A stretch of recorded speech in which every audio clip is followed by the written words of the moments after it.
Each of the four gospel writers has a story of a woman anointing Jesus, but the details vary. All four agree that the incident happened in Bethany, but from there on, the stories diverge considerably. I think that it says something about the significance of this story that all four gospel writers include it in their accounts. Luke's version, unlike the others, is set near the beginning of Jesus' ministry and is about a woman of the city who was a sinner, implying that she was probably a prostitute. When she wet Jesus' feet with her tears, wiped them with her hair, kissed his feet, and finally anointed them with oil, it was almost too much for Jesus' host, Simon the Pharisee, who just about blew a gasket when he witnessed this brazen display of affection. But Jesus used the occasion to tell a parable and to teach about forgiveness and about grace. Matthew's and Mark's versions are similar to each other, but with an anonymous woman anointing not Jesus' feet, but his head. A small detail that can easily be overlooked, but which is crucial to understanding the woman's actions. Anointing the head usually signified selection for some kind of a special task or role. A king was anointed, for example, when assuming the throne. Anointing the feet, on the other hand, was much more an act of hospitality and welcome and refreshment, a display of affection and devotion.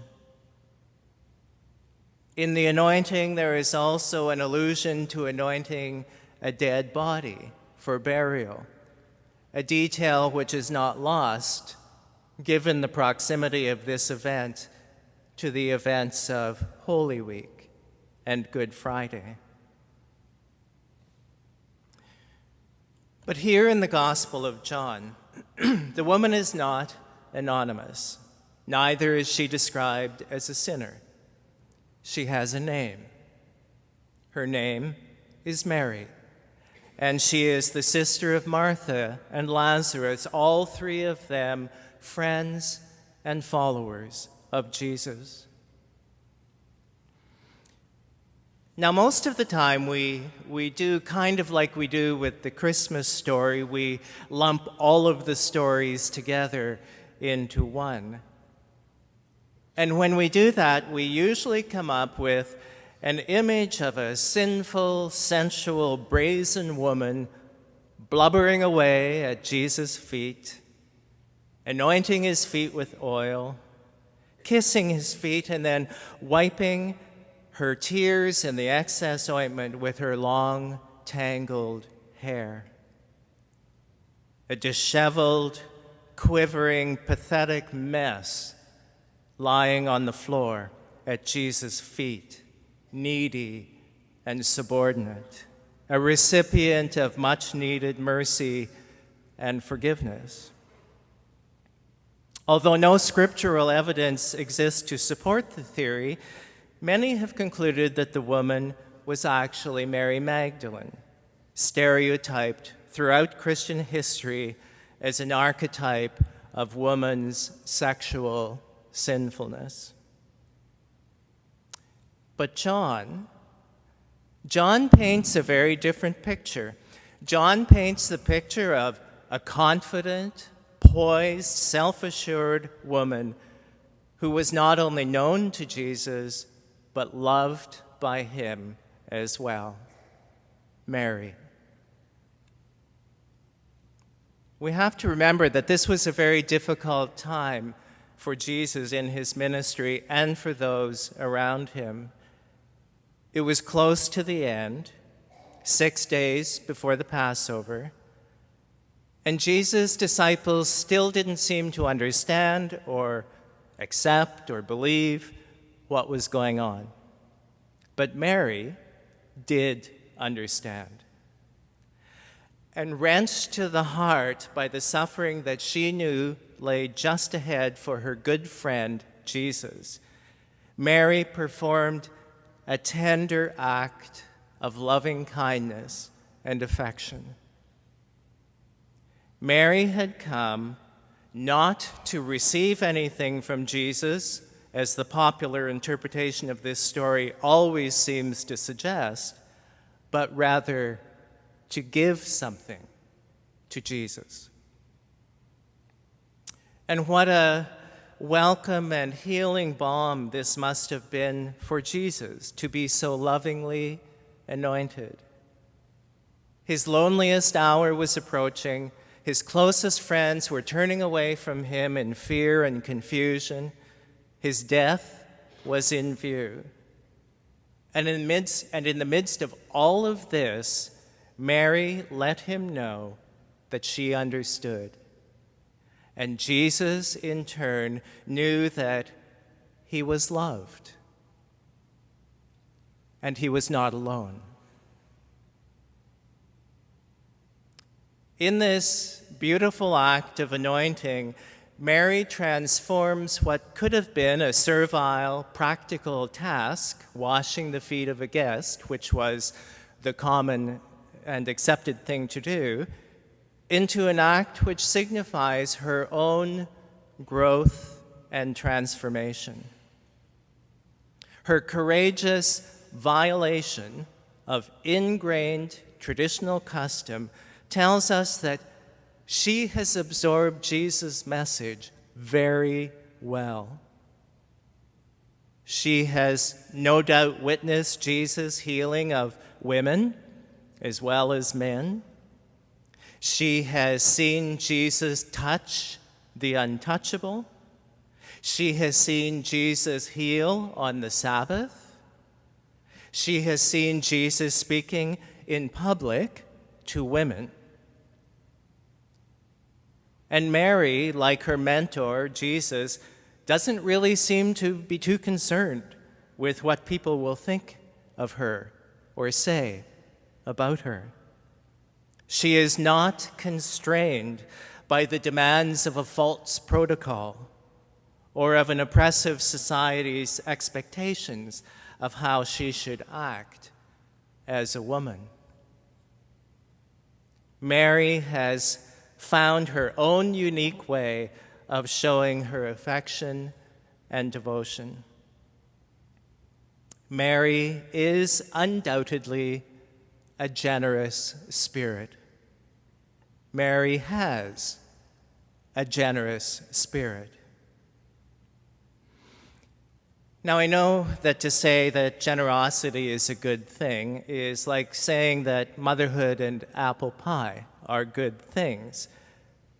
But generosity is a much deeper concept than we might at first recognize. I want to acknowledge a couple of sources that I used in preparing this message this week.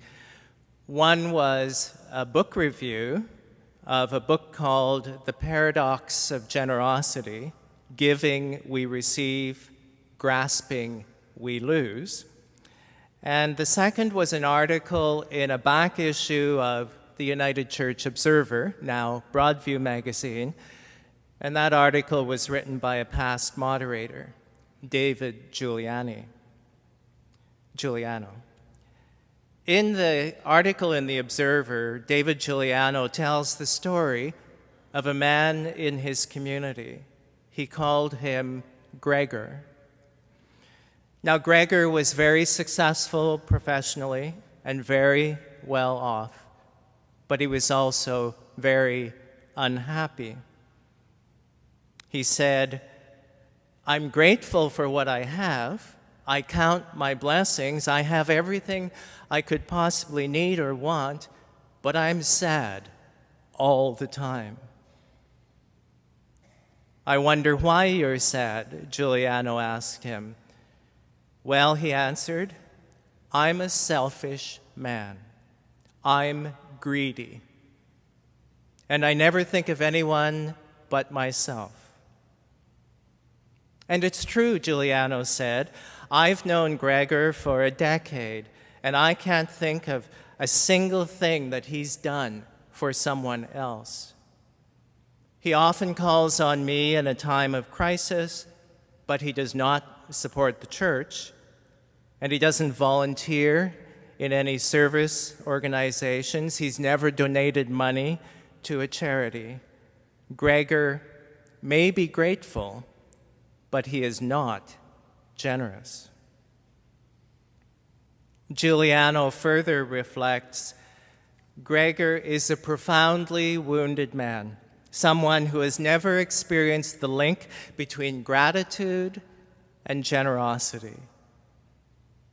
He may be an extreme example, but many of us fail to comprehend this connection. Even those who are both grateful and generous are sometimes unaware of how intimately the two are connected. It is as though Gregor breathes in, but never breathes out." And continuing with this breathing analogy, which I find fascinating, Giuliano concludes, "Gratitude is inhaling. Generosity is exhaling." Gratitude and generosity, the two are as a single breath. The second reference was to a book review in Christian Century of a book called The Paradox of Generosity: Giving We Receive, Grasping We Lose. And the authors were Christian Smith and Hilary Davidson. The paradox of generosity is a tale of two very different kinds of people and two very different ways of life. Apparently, Jesus was correct when he said, "It is more blessed to give than to receive." Now, according to these two authors, some of us take Jesus' admonition to heart and grew into people who are blessed with a spirit of generosity in all that we do, that is demonstrated in our words and in our actions. And as a result, they report, these people, these generous people, enjoy better health, more happiness, and a greater sense of purpose and satisfaction in their lives. Others of us, on the other hand, are focused primarily on acquiring things and holding on to things, seldom sharing ourselves or our possessions with others. Associated with this grasping nature or posture are poorer health, less happiness, and a loss of meaning and purpose for our lives. Smith and Davidson document this connection in great detail, and they show repeatedly that there is a consistent positive correlation between generosity and well-being. The more generous one is, the happier one is. They argue that the relationship between generosity and well-being is best understood as reciprocal and mutually reinforcing. But there's a whole other aspect to this story, apart from the lesson on generosity, that has to be addressed. It's the elephant in the room, so to speak. In all three of the four gospel accounts of this event, we have the disciples, and in the case of John, the reading this morning, the disciple is Judas, complaining about the wastefulness and the extravagance of this woman's generosity. Why was this ointment not sold, Judas asked, and the money given to the poor? All of a sudden, Judas has a conscience. And Jesus' response, the poor you always have with you, but you will not always have me. Now we need to say right away, and we need to say very, very clearly, that no one should ever even think about using these words of Jesus to justify not helping those who are in need. We all know that justice and compassion are so central to the gospel message that no one who takes Jesus seriously could ever misunderstand this. I think maybe what was happening here was that Jesus was pointing an accusing finger at the self-righteous, the narrow, the judgmental, the ones who had no capacity to celebrate and appreciate beauty and generosity. Mary obviously felt really good about giving Jesus this very personal and very intimate gift. And Jesus surely felt good about receiving Mary's gift. But Judas comes across in this story as a petulant, self-righteous prig.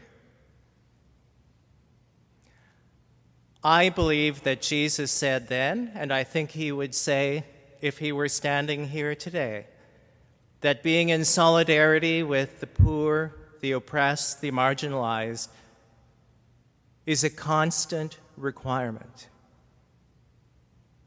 but that it does not take the place of personal acts of love for people in our lives, friends, partners, lovers, children, or even strangers. To give money to benefit the poor, but to refuse to comfort and assist the one who is sitting right beside us is just as wrong as ignoring the plight of the marginalized in order to concentrate only on our own personal needs.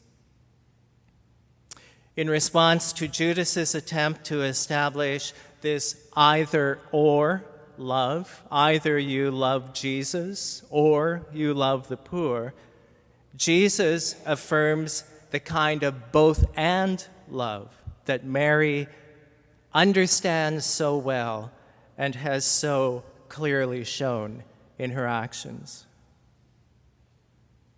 While a lack of concern for the poor is always suspect, so also is the refusal to celebrate a beautiful deed that stirs the heart.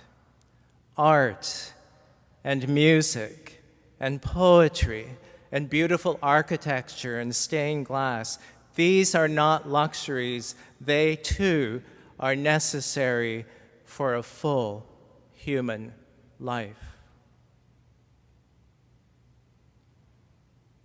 As I was thinking about this text this week, I remembered a hymn by the hymn writer Thomas Trojer. The hymn is called "A Spendthrift Lover is the Lord." And unfortunately, it's not in our hymn book, or we might have sung it this morning. But in this hymn, Trojer imagines God as a generous spirit, as an extravagant lover, whose love has no particular use, but just is. It's not practical, it's not sensible or measured, it's extravagant, it's generous, and it's reckless to the point of being out of control. A spendthrift lover is the Lord, who never counts the cost or asks if heaven can afford to woo a world that's lost. This is the one after whom we pattern our lives, this spendthrift lover, whose love, whose grace and generosity knows no bounds. We, like Mary, are called to have a generous spirit. We, like Mary, are called to be generous spirits. And thanks be to God for that.